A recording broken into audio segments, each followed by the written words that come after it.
This video is going to be on the unit circle, which is a circle that has all points 1 unit away from the origin.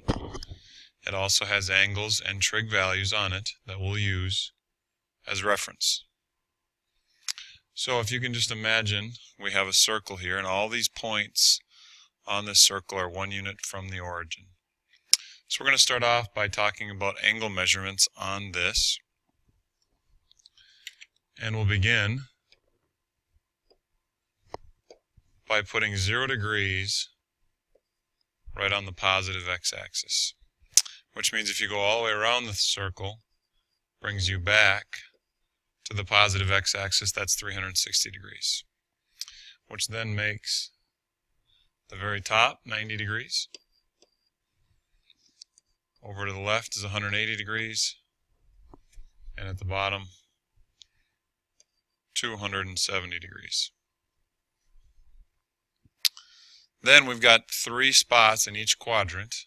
In quadrant 1, the middle spot would be 45 degrees, 30 degrees, and 60 degrees. In the second quadrant, the middle spot would be 135 degrees. And then we'd also have 150 and 120. In the third quadrant, the middle spot would be 225 degrees. We'd also have 210 as well as 240. Then in the fourth quadrant, we'd have 315 degrees in the middle. We'd also have 300 degrees and 330. So these are all the angle measurements that we'll use and discuss on the unit circle. Now if we write those same angle measurements in radian,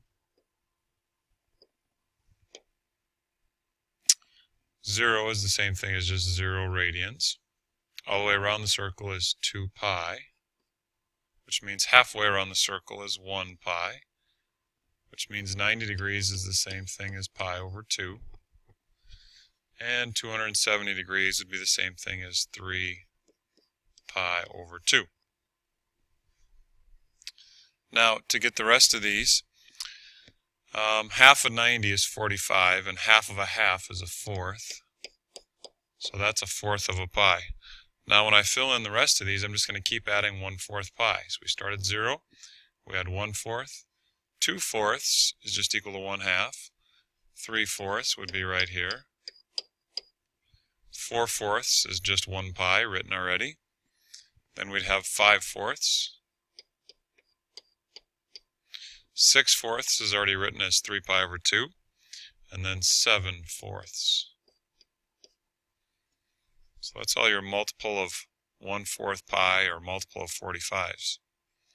Now 30 degrees is the same thing as 1/6 of pi. So we'll write that as 1/6. And now I'm going to keep adding 1/6 pi to get the rest of these. 1/6 plus 1/6 gives us 2/6, which reduces into 1/3. Then we'd have 3/6, which is written as pi over 2. 4/6 reduces to 2/3. 5/6. 6/6 is already written as pi. 7/6. 8/6. Oops, I forgot to reduce that. 8/6 would reduce into 4/3.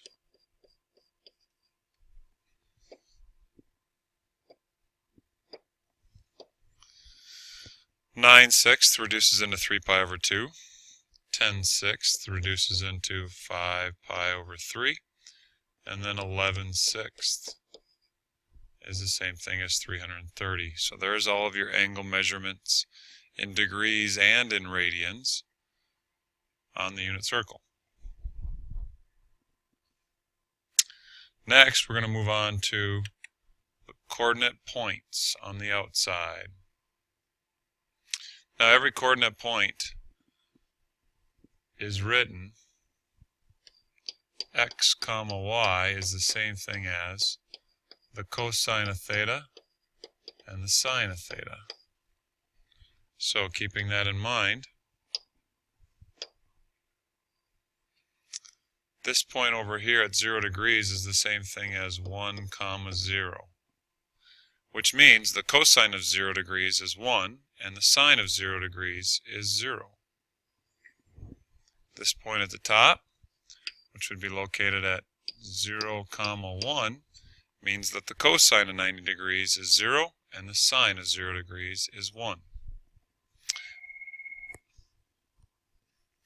Then at 180 degrees, we'd have the coordinate point negative 1, 0, which means the cosine of 180 degrees is negative 1 and the sine is 0. Then at 270 degrees, we have the coordinate point 0, negative 1, which means the cosine of 270 degrees is 0 and the sine is negative 1. Now for the rest of these, we're going to utilize the special triangles. In case you forgot those, we've got the 30, 60, 90, which has a 1 to 2 to square root of 3 ratio, and the 45, 45, 90, which has a 1 to 1 to square root of 2 ratio. So in using that,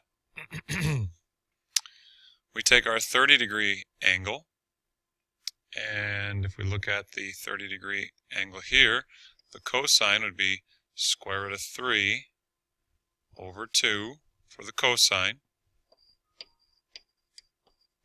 and then the sine would be 1 over 2. So that's what we write on the 30 degrees. Square root of 3 over 2, comma 1/2. Again, the first number I wrote there represents the cosine, the second number represents the sine. Okay? Now going to the 45-degree measure, we'd have the cosine and the sine both equaling the same thing. It would be 1 over the square root of 2, which rationalizes into square root of 2 over 2. And so that'd be the cosine, and the sine would be the same thing. Square root of 2 over 2, square root of 2 over 2. Now for 60 degrees, it's just going to be the reverse of 30 degrees, because now, let me erase this. Now for 60 degrees, the cosine would be 1 over 2, and the sine would be square root of 3 over 2.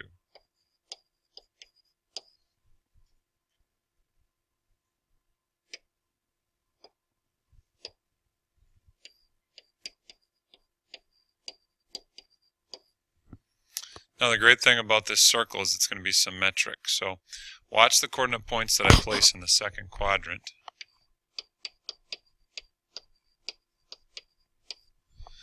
So the coordinate point at 120 is very similar to the coordinate point at 60 degrees, except for the x value is negative because you're going to the left and you're going up on a coordinate system.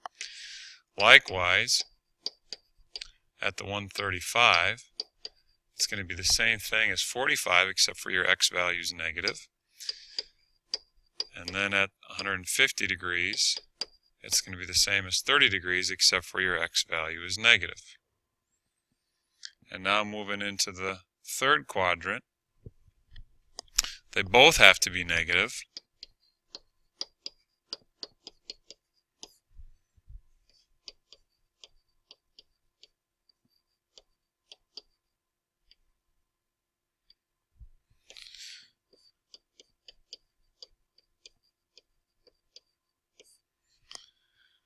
And then at 300 degrees, we have to have the y value negative.